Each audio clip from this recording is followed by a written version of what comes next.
Hi, this is Kat with Beadaholique, and in this video I'm going to show you how to attach a TierraCast Finishing Touches magnetic clasp to a strip of peyote bead weaving. So these clasps are actually really neat. It kind of looks like a little book, so I thought it was really cool and I wanted to attach it to some bead weaving because it's got those two holes that run down the side there, almost like a little bit of a binding. So let me go ahead and separate that clasp so you can just see how it works. So both sides have a nice flat magnetic piece to it. So what we're going to do is we're going to attach it to each side of our strip of peyote that I have here. Now for this piece I've used Toho in the size 8/0 and I've just combined 4 different colors to make a really nice sort of random pattern. And this is going to be odd count peyote, and you need to do odd count peyote for this particular clasp because of the way it's going to sit in those beads, and I'm going to show you exactly how that works. So this strip here, this is the end that I finished on, so I got to my length that I wanted. So my cord is coming out of that little white bead right there. And my clasp is going to sort of mimic 2 beads, so it's going to fit right inside there. So what we're going to do is we're going to attach another row and then attach the clasp as we go. All right, so I'm going to pick up my bead weaving here, and I'm going to pick up a bead, and as though I was starting a whole nother row, just go into that first bead there. Now, here's where I want to start adding my clasp. So what I'm going to do is, instead of picking up another bead, I'm going to take my needle and go through that first loop and string that on just like so. And now it's going to come through there. And just as though it were another bead, I'm going to go into that next little green bead there and kind of continue to string. There we go. All right, now I'm going to add another bead. And I'm going to try to do this in one step. I'm going to go up through that green bead and up through my little second hole of the clasp. There we go. And again, as though that was a bead, we're going to go into that little light green bead there. And now I just need to add one more bead to this side. And going through that last little green bead, like I said, as though we're just doing another row. So you see how nice that is? It just sort of fits in there really nicely, and it's nice and flat.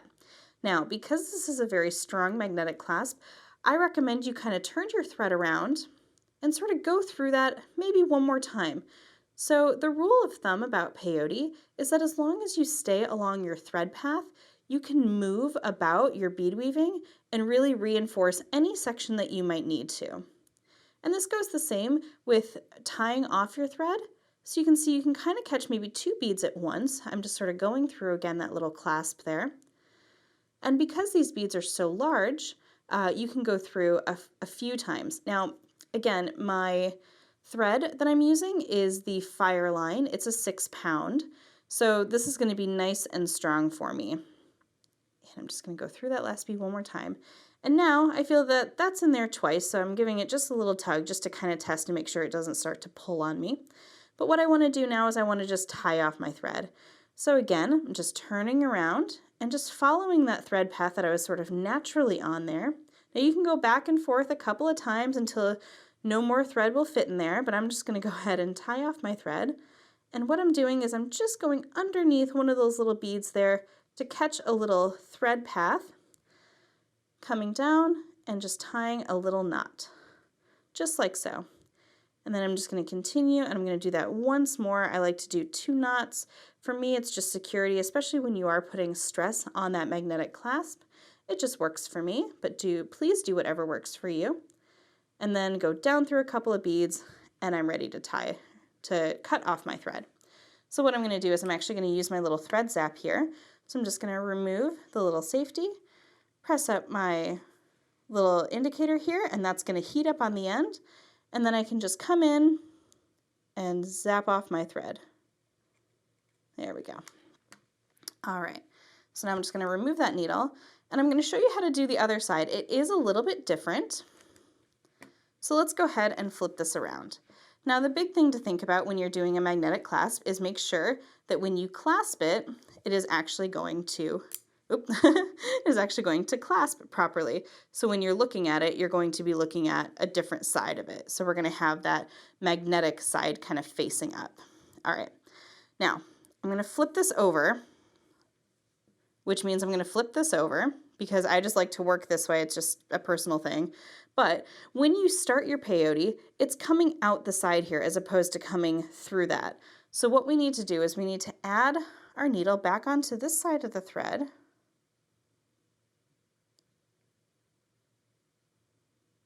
There we go. And same principle applies. All I need to do is I need to get my thread coming out this way from that green bead. So I'm just going to go down through and kind of try to catch a couple. And all I need to do is just turn it around. So let's see if I go through that one. And then I can turn it around here and just kind of create that thread bridge, almost as though I'm doing the turnaround in the odd count peyote. And if I come out that green bead, I can come out that light green bead. So we are at the same starting position as before. All right, so now let's go ahead and finish off this side. So I'm picking up one bead, and now this should be the same for you, but I'll just kind of show you once more. Go through that first hole there, making sure that slides in nicely. And then go through that second bead. Make sure you don't forget to do that step. And now we're good to add another bead. And again, if you feel that you can do it in one step. My needle missed, so I'm just going to do it in two. Go through that loop. Go through that bronze bead. And I'm just going to add one more of the cream beads there.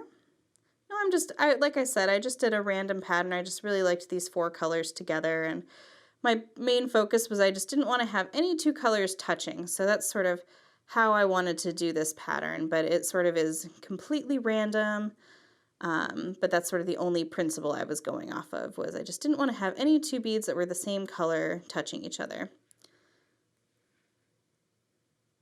You can do this with other sizes of other brands of seed beads. So if you don't have Toho, you can use other brands, but I do recommend using an 8/0 because the way the clasp works is it just sort of looks like an 8/0 bead. You can almost see how it just looks like one of those bronzy beads there. All right, so now I'm just going to go through and I'm just going to tie off just as we did on the other side. So if you want to see that again, you just sort of turn your thread around when you can. And you can tie off anywhere. I just like to do it up at the top there. It just makes it a little easier to find that little thread path for me. And keeping that out of the loop there. Going up through those 2 beads there. Sometimes you can sneak it through 2, like I said. Going down, getting a little thread bridge. Finding that loop, pulling through. And I'm just going to go through another bead and repeat that once more. All right. Now, if you don't have a thread zap, you can, of course, use snips or scissors. I just like the thread zap because it kind of seals in that thread, and it is nice and a clean little finish there. All right, so again, just kind of coming in and zapping off that thread. All right, always be sure to put your little safety back on. I'm going to set that aside. And then we have our nice finished piece. See how nice and sleek that is? It's a really beautiful piece. So now when you clasp it, it's going to look just like that. So nice little sort of book kind of style. So that is the brass oxide version. We also do have it in gold and antique silver. And then I brought out some of these other clasps here, and these are also magnetic clasps. And I just want to kind of show you that these are going to be great to use with other bead weaving type of things. But I really like to use this book style because it fits that 8/0 really nicely. But you could have absolutely sort of fit that in there if you wanted to sew in a magnetic clasp as well. That's more about this sort of barrel style. So I just brought those out just to show you as well.